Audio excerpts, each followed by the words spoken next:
Stoa is a digital campfire where we cohere in dialogue about what matters most at the knife's edge of what's happening now.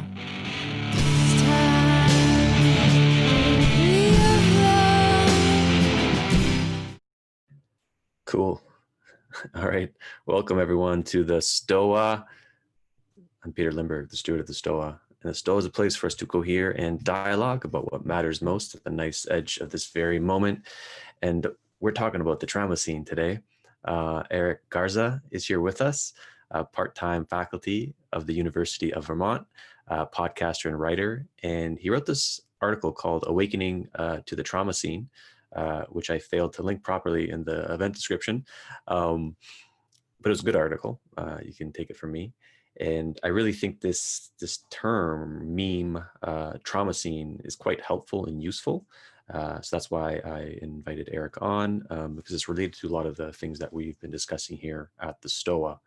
So how today's going to work, Eric's going to share some thoughts, and then we're going to pivot to the Q&A. If you have any questions, throw in the chat. I'll read on your behalf if you do not want to be on YouTube. That being said, I will take you in, Eric, and welcome to the Stoa. You're on mute. Yeah, there you go. All right, thank you very much. I'm really grateful for this invitation. And I thought what I would do is to share a story really quickly, and then give a brief synopsis of the Traumacene article that I wrote for the benefit of those who were not able to track it down. The story I want to share is not directly related to the Traumacene article, but I'll tie that in, and I think it'll hopefully be a informative way to start us off. The story starts about 4 years ago. I hunt, and so I was out in the woods in the early morning hours in mid-October, and got out there before sunrise to get set up, and then wait and see if a deer happened to walk by, and one didn't. And then after a while, I got pretty chilly, and so I get up and I walk around to kind of warm up a little bit.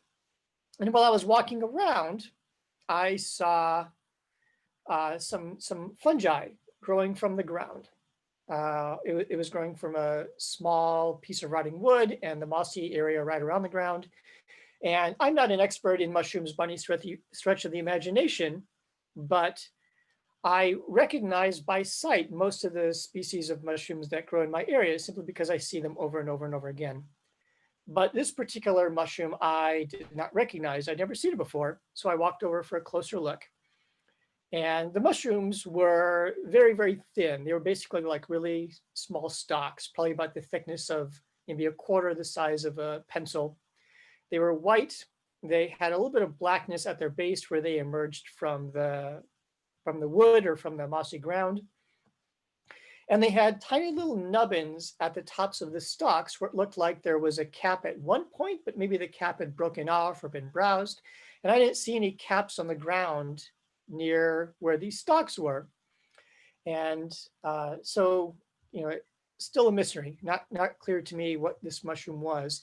And I had it in my mind that I wanted to figure out what this was just to get a better sense for the flora, the fauna, the fungi of my landscape.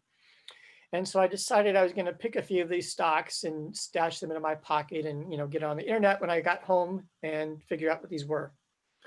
And as soon as I grabbed that first stalk, I realized my mistake. The texture of the little stalk and its stiffness gave away that these were not mushrooms at all.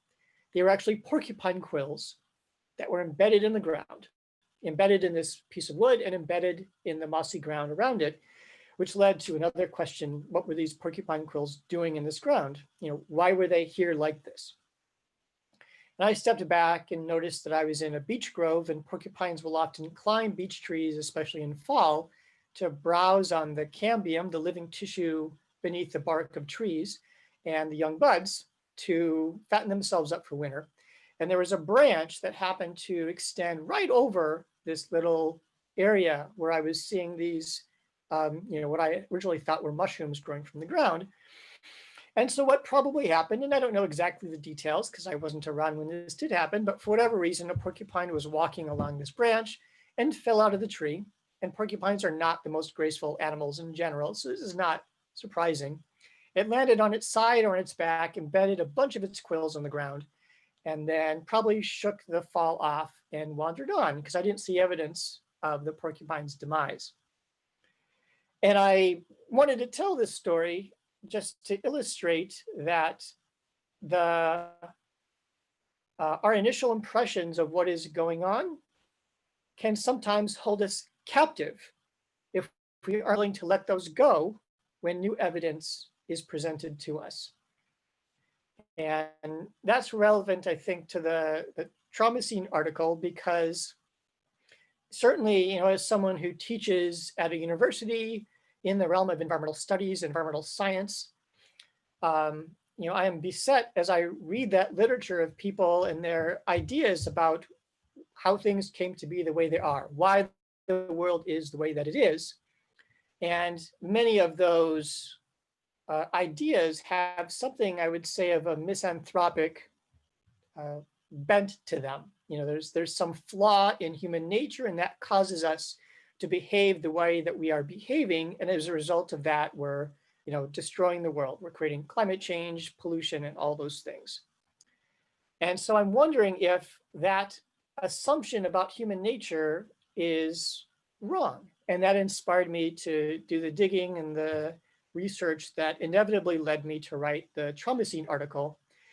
And Traumacene is kind of a play on the term Anthropocene. It's that word that was created to say that, this is the geological era of human impact.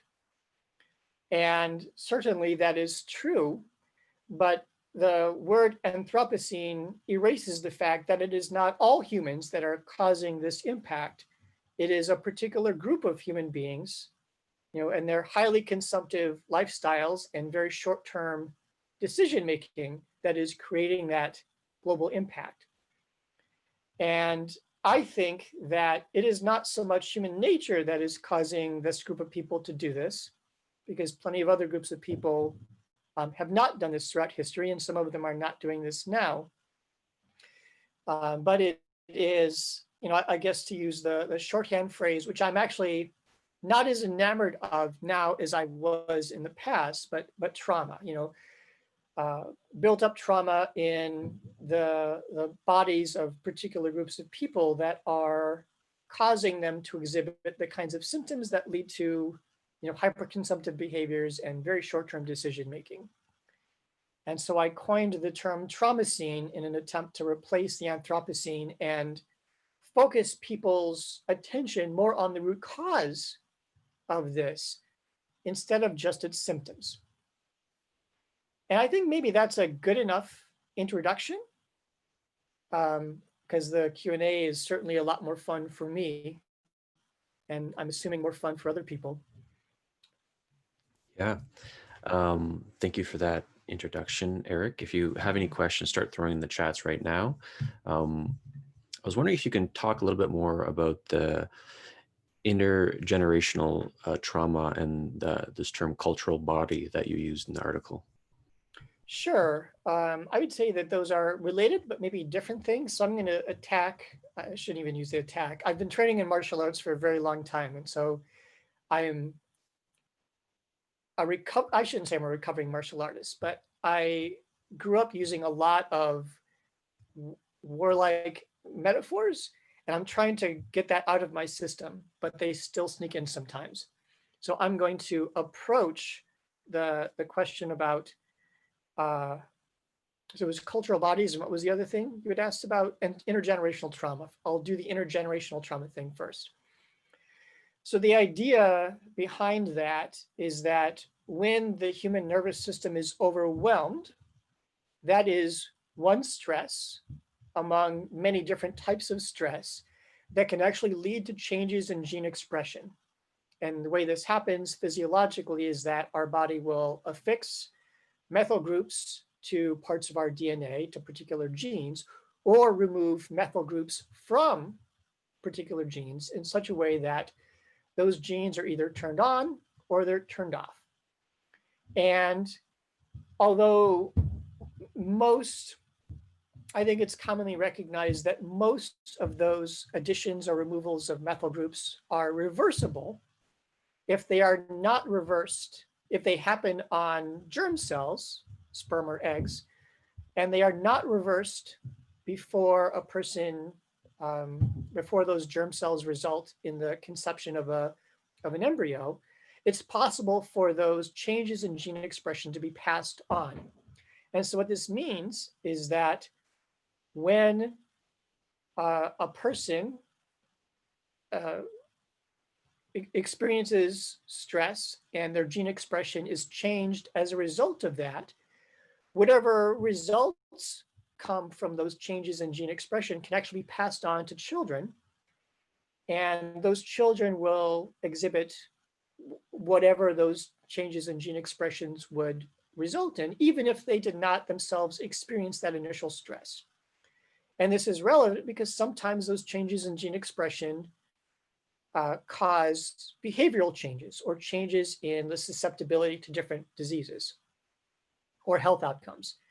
There's been some really fascinating research that has looked at this in different groups of people. For example, survivors of the Holocaust, survivors of concentration camps, they've been able to demonstrate unique or differences in the health status of people who are descended from those who were in concentration camps. So this is something that they can see multiple generations down the line.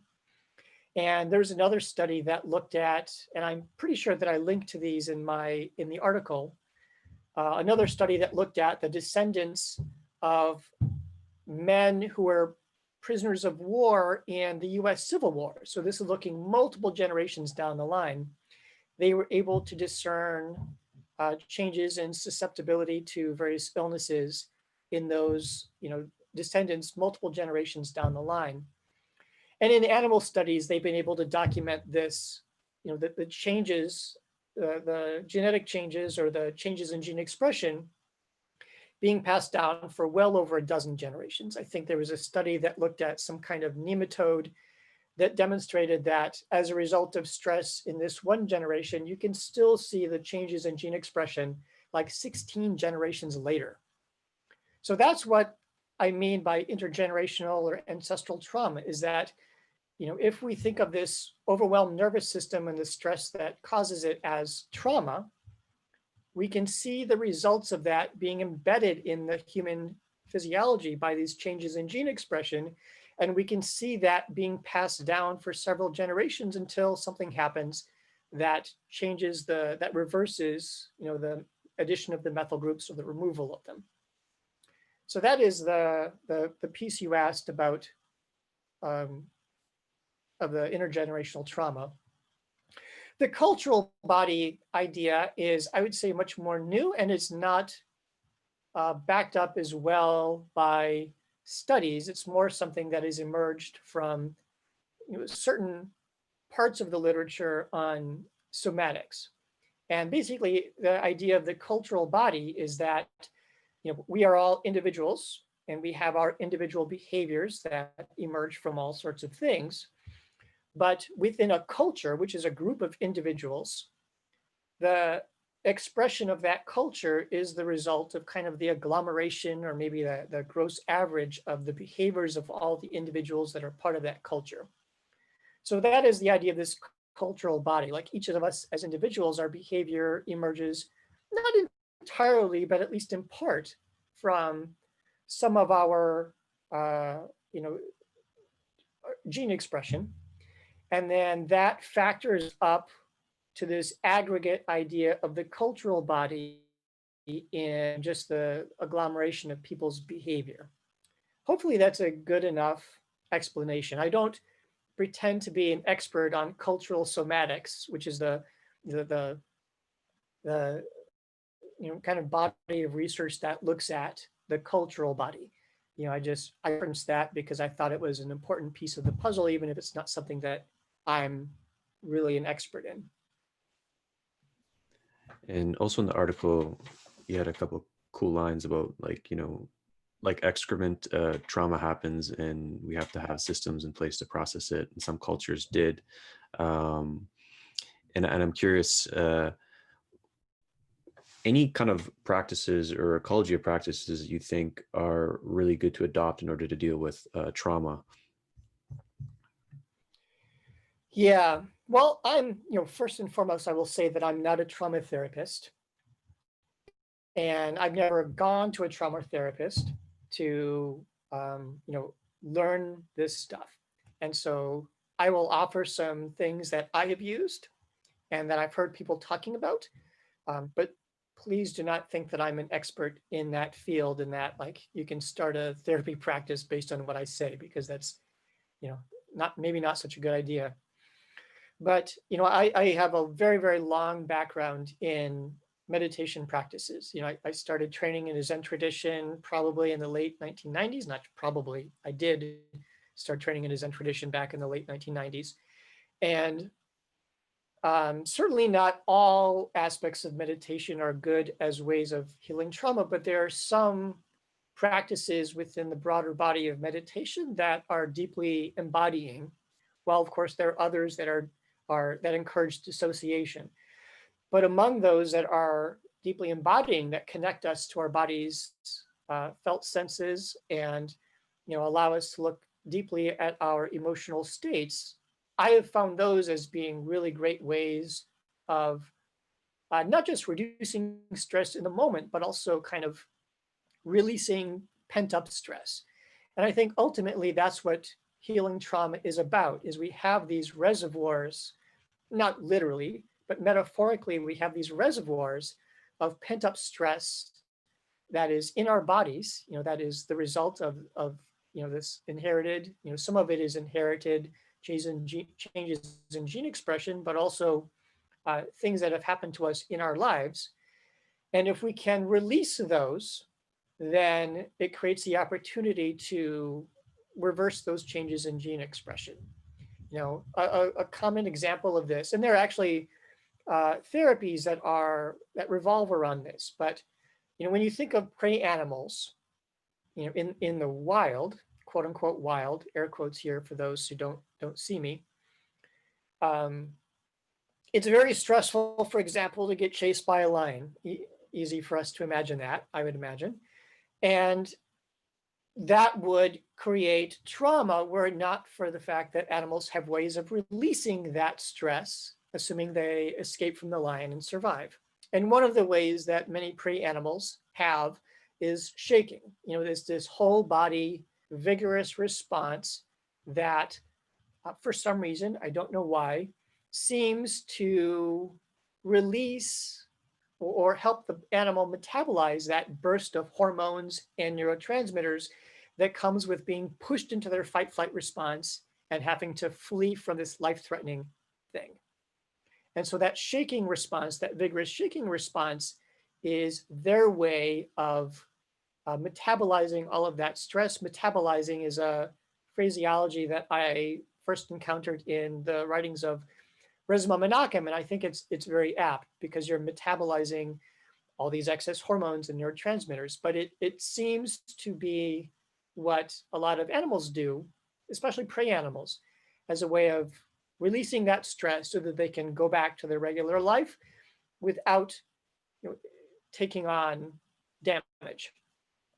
And there are therapies that you can read about where people have learned how to tap into our body's trembling response and use that therapeutically to help people basically do the same thing of, talking to them about whatever experience they've been struggling with, maybe from their childhood, or even, trying to do this work intergenerationally and then triggering that trembling response as a way of helping people metabolize all the excess hormones and stress that come up from that.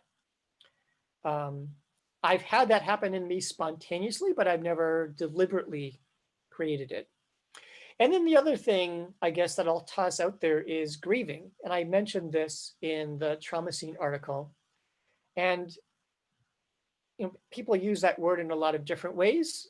And the way that I think of grieving is the, I would say, unfettered expression of emotion that is tied to some event, including maybe an event that didn't happen in your lifetime, that is witnessed by someone else. And it could be a person, or it could be a non-human thing that you have some kind of relationship with. And certainly in my own experience, ideally, this is another being that I'm in physical contact with. And when I do that grieving with that thing, that seems like it releases a lot of that pent up stuff as well. And I would say that grieving is probably the therapy, I guess I'll use, that I turn to most often, and that I feel like has had the biggest impact for me. So those are a few. I'm sure if you look out in the literature, there's all kinds of other things like therapists use.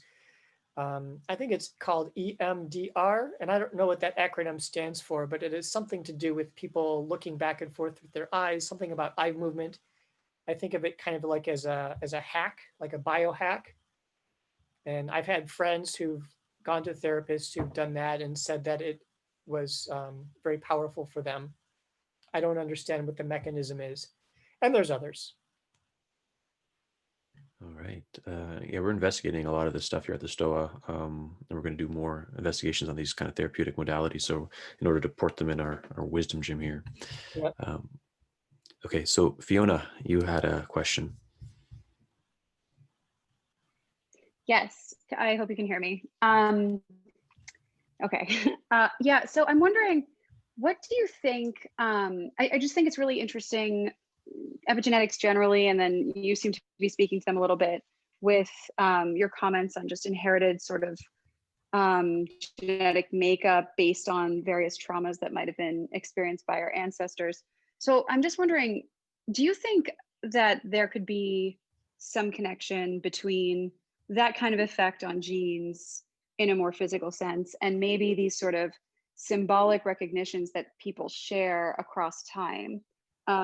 Like, for example, like I feel like one of the most oft cited examples is the fear of spiders, that maybe we inherited that from ancestors, and it could be even more complex than a universal sense, that we could actually inherit stuff from our ancestors specifically that make us different genetically than other people.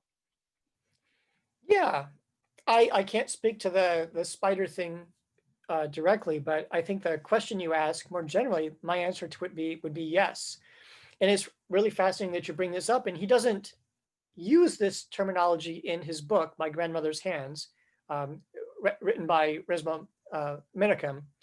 But I've been on some webinars with him and listened to some of his more recent talks. And one of the things that he talks about, and I think this is absolutely spot on, is that the very idea of culture is, originates in just like the historical, maybe not trauma, but the historical stresses that are encountered by a particular lineage of people.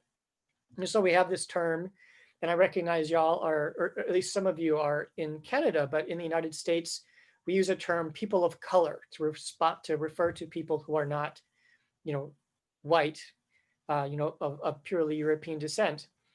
And what Resmaa has done is, instead of talking about people of color, he refers to non-European people as people of culture, which is to say that they share not just a skin color, but they share a particular trauma history. And yeah, I think that maybe that's not the only thing that contributes to the creation of culture and some of the behavior patterns and kind of ingrained phobias that we have.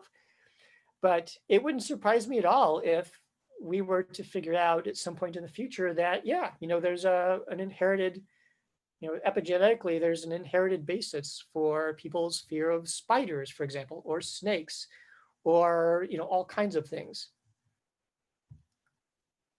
Fascinating stuff is happening in the realm of epigenetics, just like that in the last 5 years, people have just been blowing the lid off of our understanding of heredity as we learn more about the importance of our epigenome and its multi-generational consequences. Any follow-up question? No, I just that's really interesting. I agree. I would also not be surprised, but very cool thought. Thank you. All right, Sam, you're next. Yeah.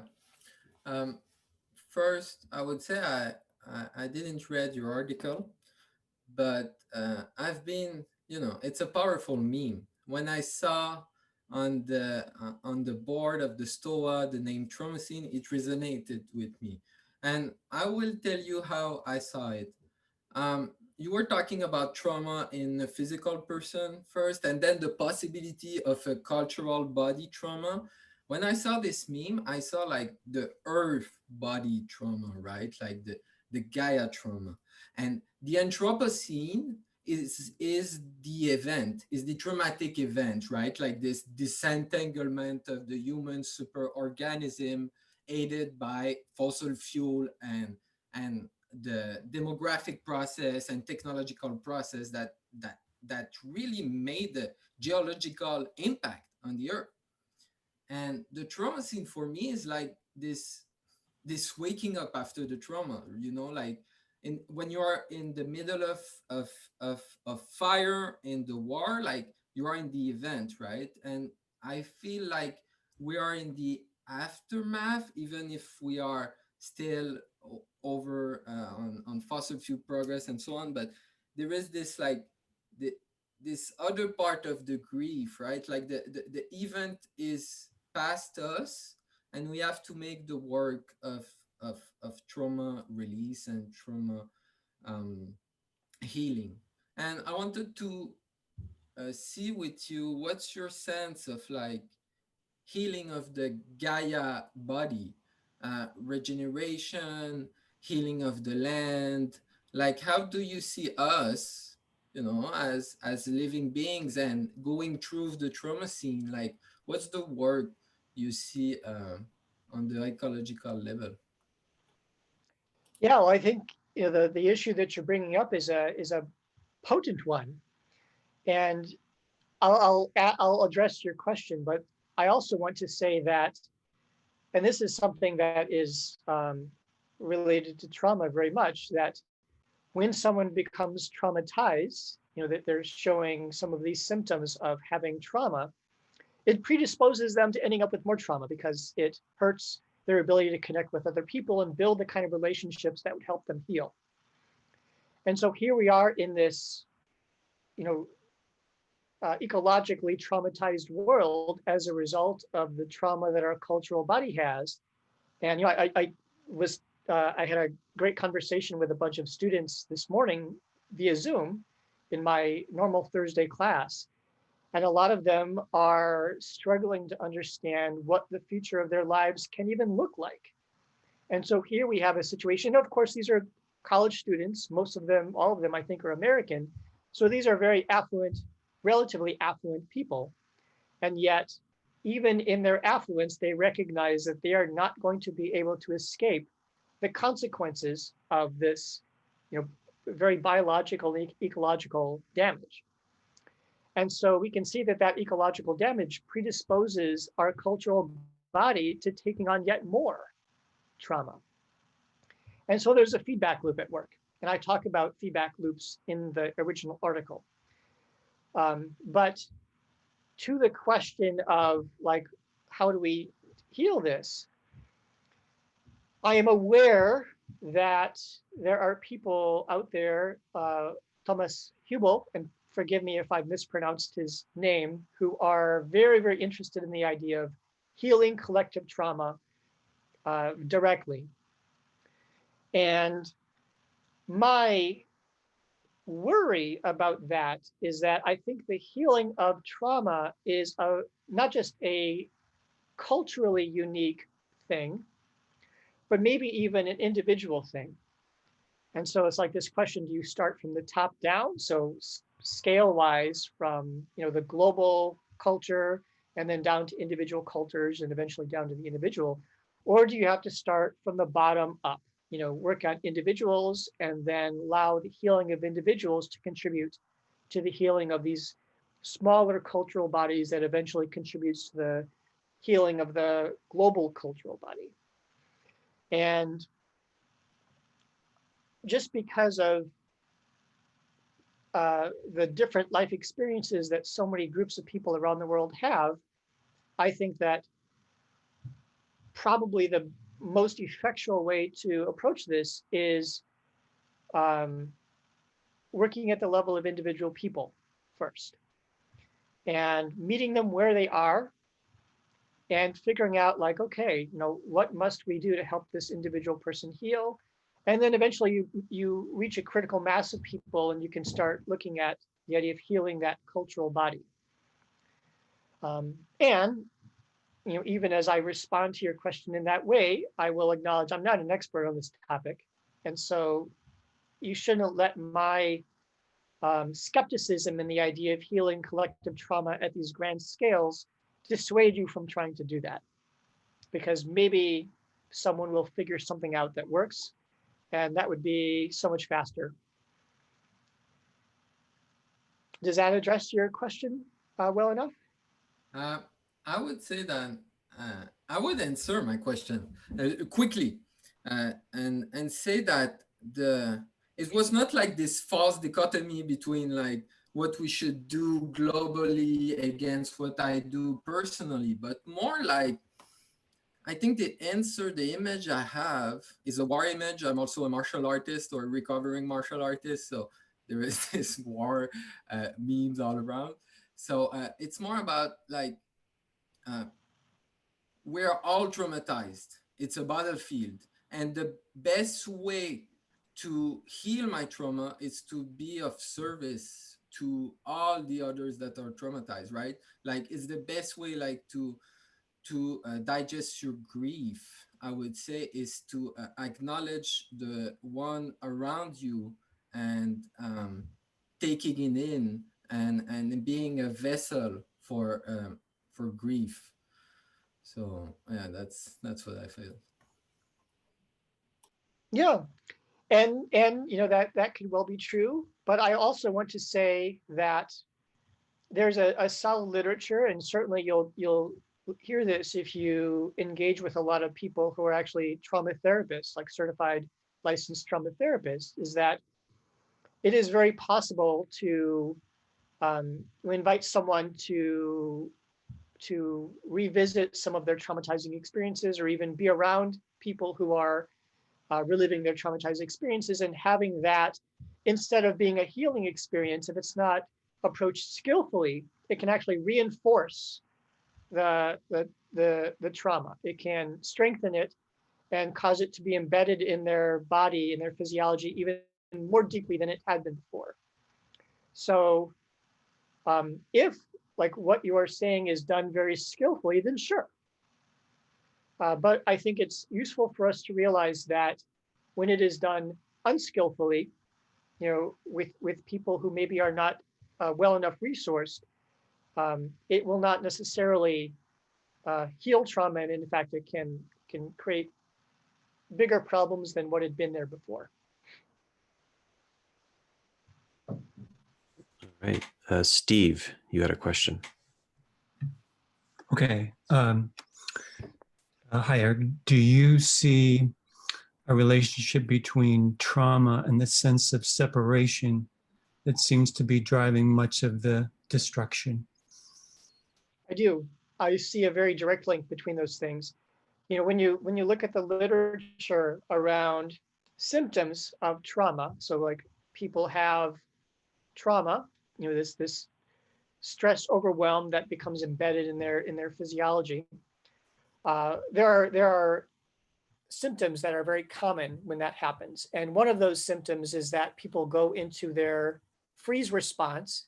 So there's hyperarousal is fight and flight, and then hypoarousal is freeze.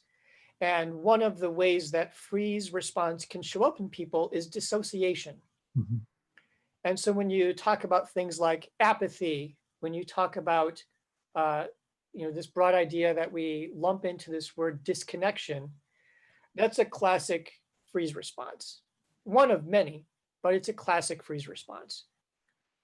So yeah, I think that the connection between trauma and that disconnection is very direct.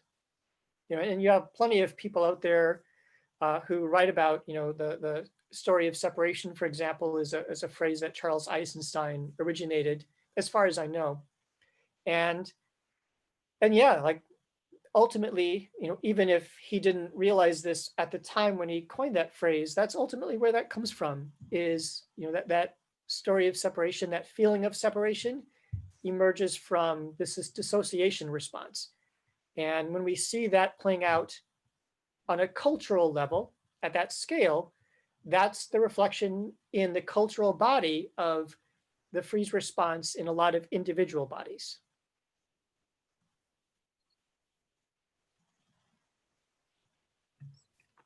Any follow-up, Steve? I guess I would just say that I've had some experience where in working with people that they can split off things out of their awareness. I guess you could also call that dissociation, that they don't want to look at, and that can be cumulative from either personal history or epigenetics. So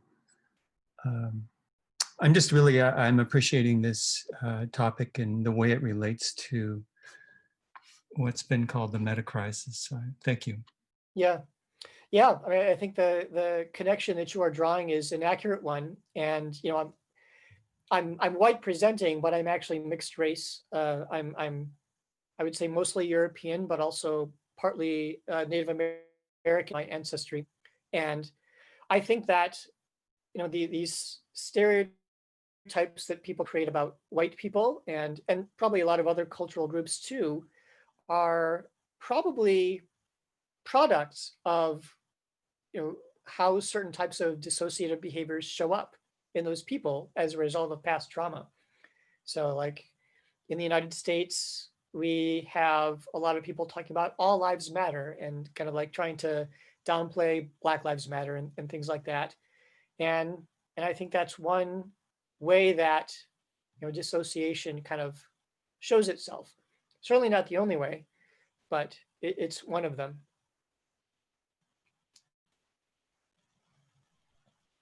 All right. Christian, you had a question. Oh, you want me to read it?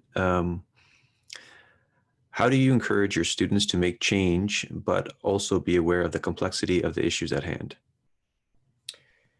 Wow, that is a good question.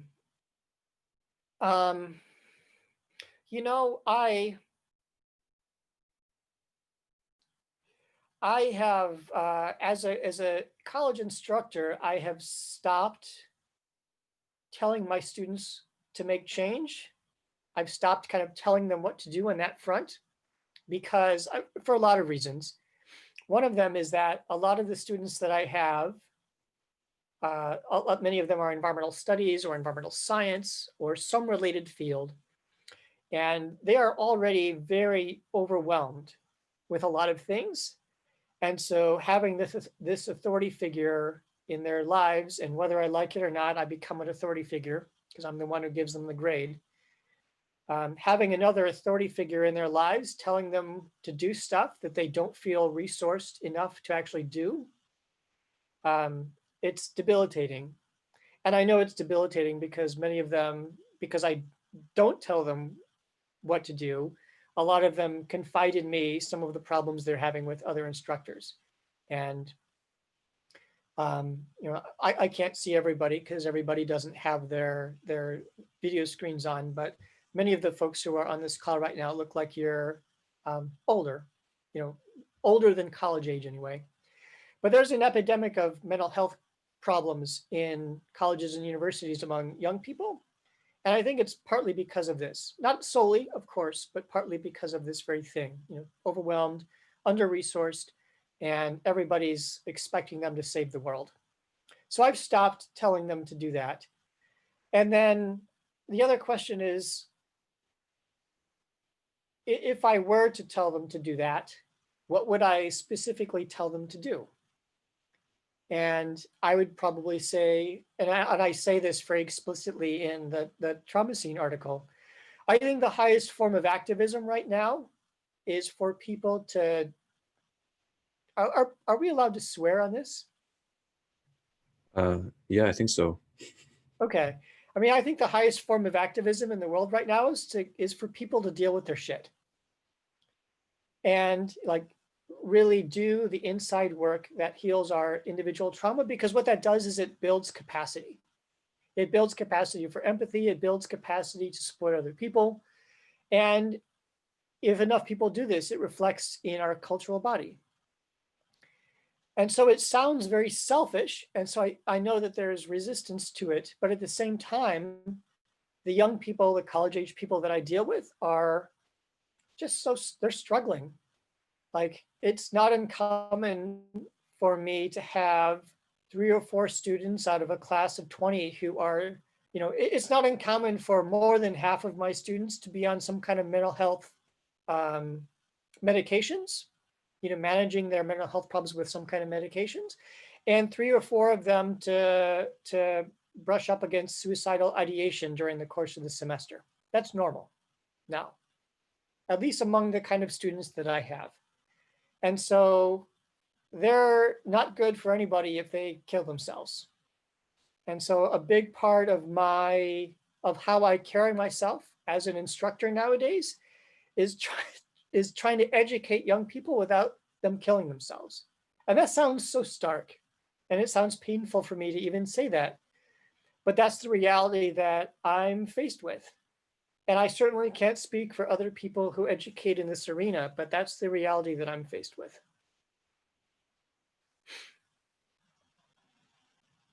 Any follow-up question? Oh, all right. I'm going to read a question from Key. Let me scroll up for it. This might be a silly question, Eric. I don't think it's a silly question, Key, for the record. I think it's a really good one. What else does healed really look like in your opinion? Possible answers thus so far: being of service, being a vessel of grief, question mark.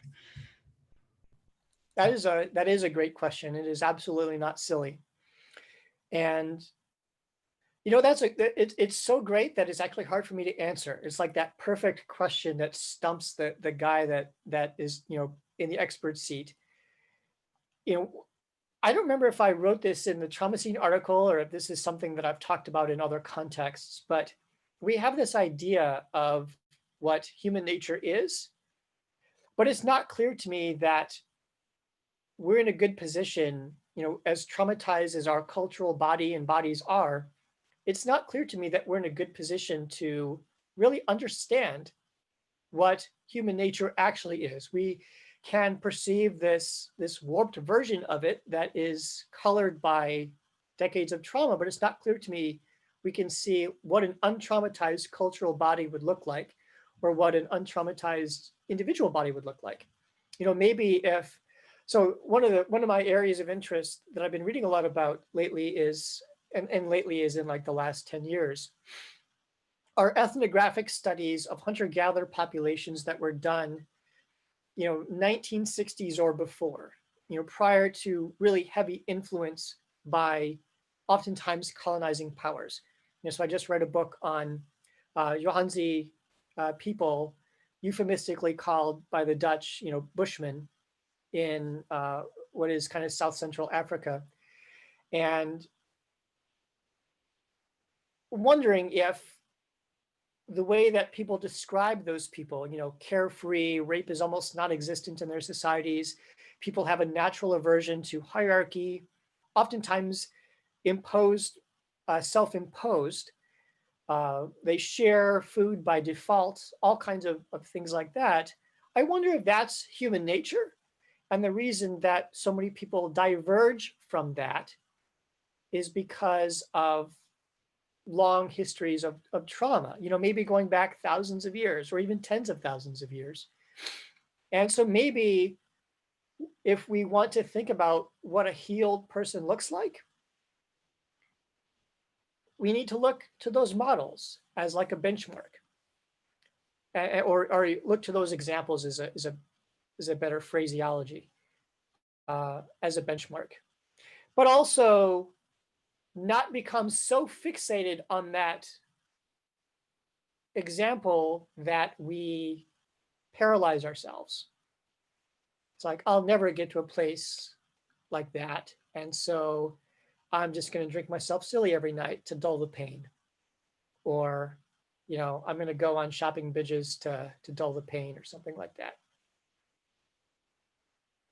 Yeah, so I don't have a specific answer for you. That's the best I can come up with. But it's a profound question. All right, we have about 15 minutes left. You have a couple of good questions as well. Daryl, you got a question? Yeah, kind of dancing around the same set of questions that have been happening here. Is there a way to know if some traumas are actually good to have internalized in our system for learning's sake, to protect us? Can you ever try to help somebody with a trauma only to find out they let their guard down, they became too vulnerable, and then got hurt again because you didn't give them an accurate representation of the world that was actually served by what they had learned? I guess the other way of seeing this is I kind of feel like trauma learning or trauma is how we learn anyways. And then we just happen to be calling things trauma that we don't like or that seem to slow us down. But how do we know if there's a good reason for it to be there or not? That is a great question. And so, I think part of the challenge, and this is one of the reasons why in a lot of my thinking and writing and podcasts, I'm moving away from using the term trauma, is that it is a word that is used in a lot of contexts to mean a lot of different things. So there's no kind of standardized definition of what that is. And I wonder if it is useful to separate this idea of learning from our mistakes from and changing our behaviors as a result of that, and separating that from behavioral changes that might emerge because of trauma. Is it true, this idea that you put forward, if I'm interpreting you correctly, that when we change behaviors because we've learned something, is that actually because of trauma? Or is it possible for us to learn to do something different without accumulating trauma? And I don't know the answer to that question. It's a very good one, but but I think that's something that's worth wondering about. And part of it revolves around how exactly we define trauma. I learned from watching probably sci-fi movies or something like that on television not to walk out into the street in front of a semi-truck when that's coming. So was I traumatized when I watched someone getting run over on the television by a semi-truck? I don't know.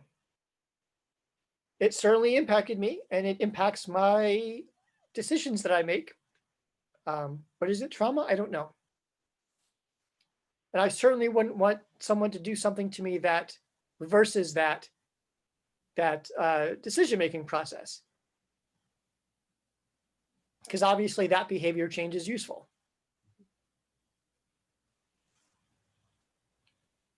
Yeah, maybe there's some neurophysiology in there. Is this the amygdala that's holding onto it, or is there some other part? Can we say one brain is learned better than another way from that? Yeah. Yeah, great question. Yeah, I mean, I certainly would not want to advocate something that kind of wiped people's slate clean and forced them to go back to stage 0 and relearn all of that'd be crazy.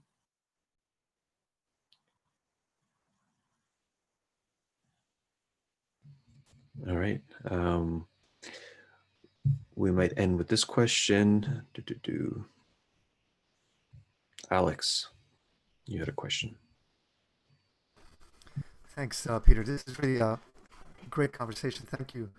Let me rephrase my question. There were some experiments done in the 70s. One is the rat park experiment, where you put a rat into a very horrible cage alone, and they would get addicted to heroin-laced water. But when you put them in a rat park with like a bunch of great things and food and everything, they didn't get addicted to heroin. Also, other experiments showed that animals had a learned helplessness, and Peter brought up reflective impotence, the idea that things are just bad and I can't help it, and so I'm going to escape towards alcohol or drugs or something.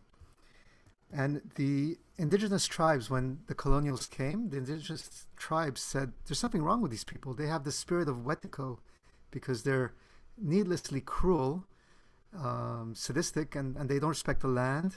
And there's just something wrong with them, right? And so your article seems to point at individual healing, and I agree that it's very important for all of us to face our shadows and heal individually. But is that enough? And do we have enough time? Does the earth have enough time for us, for people to, go through 50 or 60 years of life and then figure out, oh my God, I got to heal from all this trauma?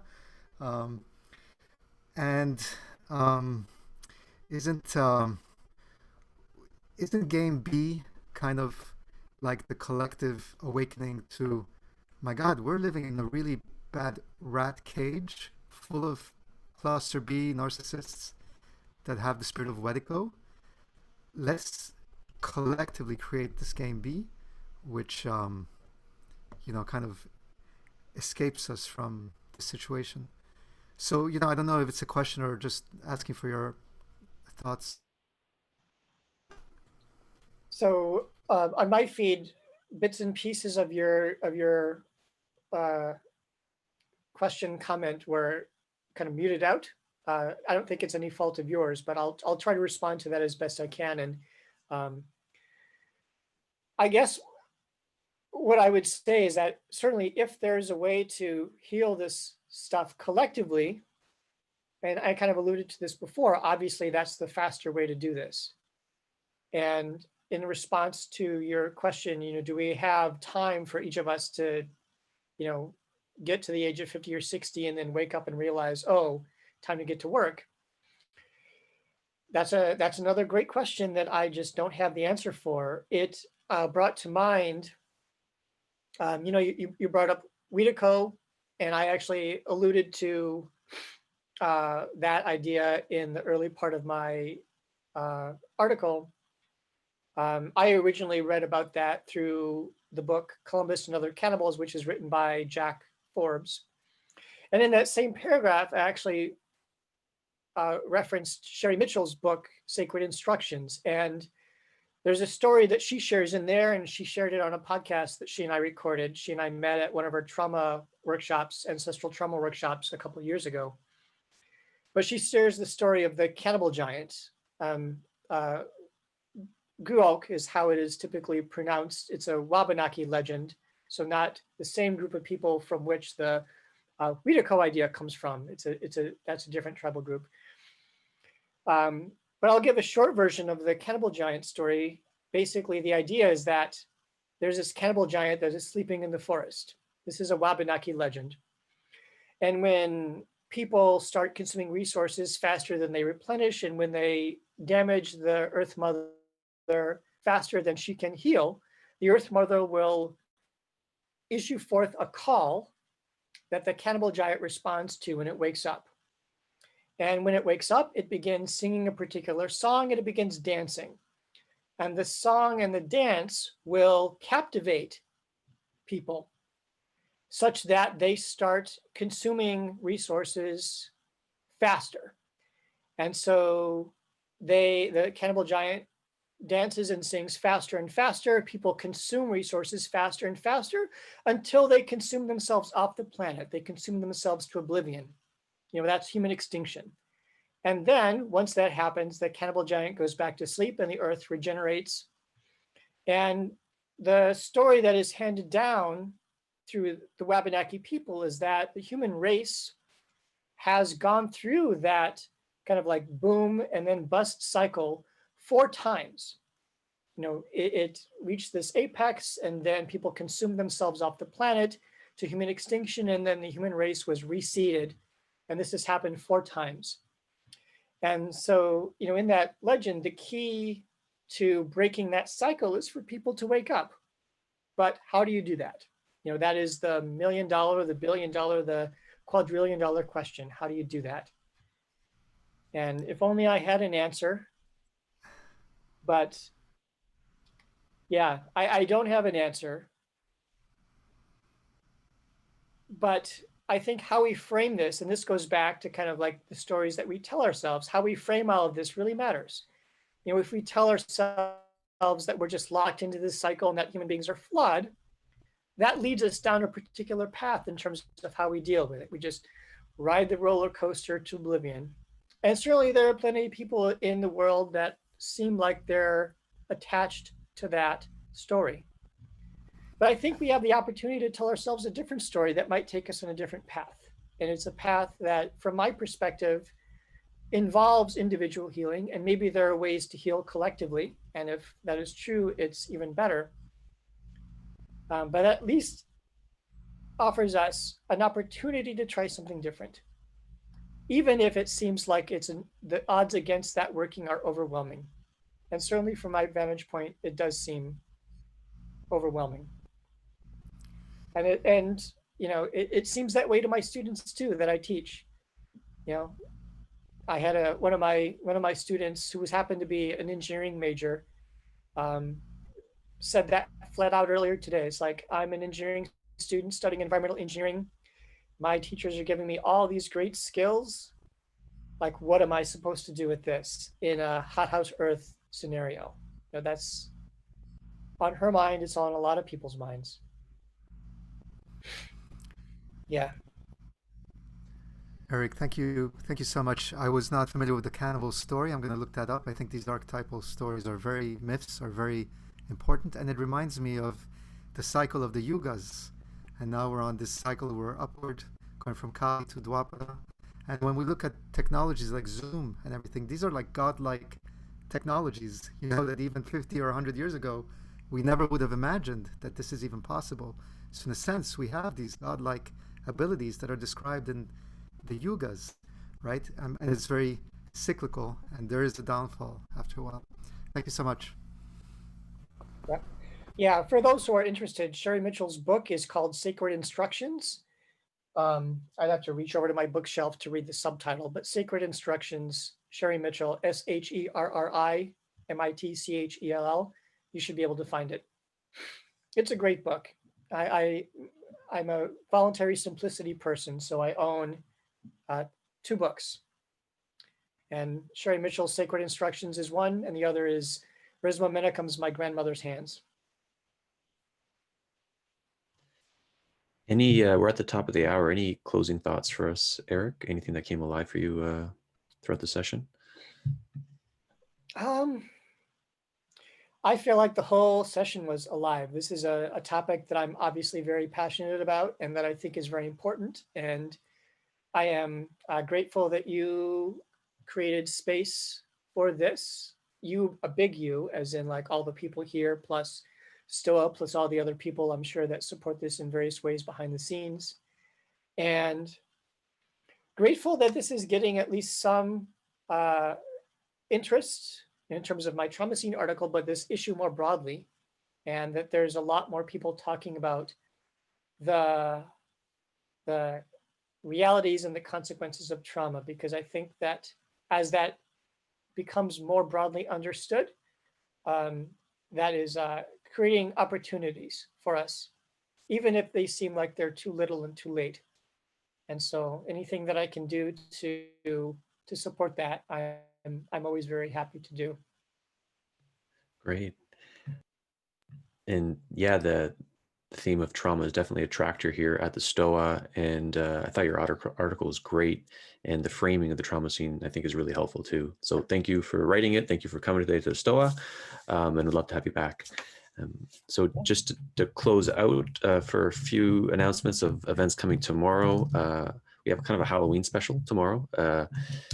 Raw Shadow, 2 Jungian therapists, Aaron and Alyssa, are coming in for like a 2-hour session. And we're going to talk about shadow, like our shadow, the collective shadow. What's the Stoa shadow? I don't want to know, but I do want to know. And then following that, we have the dark Stoa, the most dangerous man on the internet, Pat Ryan, is going to have a session called Weaponized Witches. That's at 8:30 p.m. He used to have a series in the beginning of the Stoa, and he actually had something on trauma drama, which was a pretty good video. I linked it above. And I put this one too. We have an acting coach, something called emotional effector patterns. And they found that a lot of actors who engage in method acting were getting trauma for like bringing back past stories. So they developed these kind of reliable techniques, breathing patterns that engender certain emotions like rage, anger, whatnot. And they're really helpful to be repurposed for somatic therapy, I find. So Laura Bond is coming in on November 4th, whatever the date that is, at 12 p.m. Eastern time. So definitely check that out. If you want to continue this conversation, you can go on Discord, more events on the website, Patreon, Substack, all that good stuff. And I'm going to play some music while we close out. And the artist is Tropical Fuckstorm. So here we go. We can definitely swear here at the Stoa. All right. Thanks, Eric. Thanks, everyone.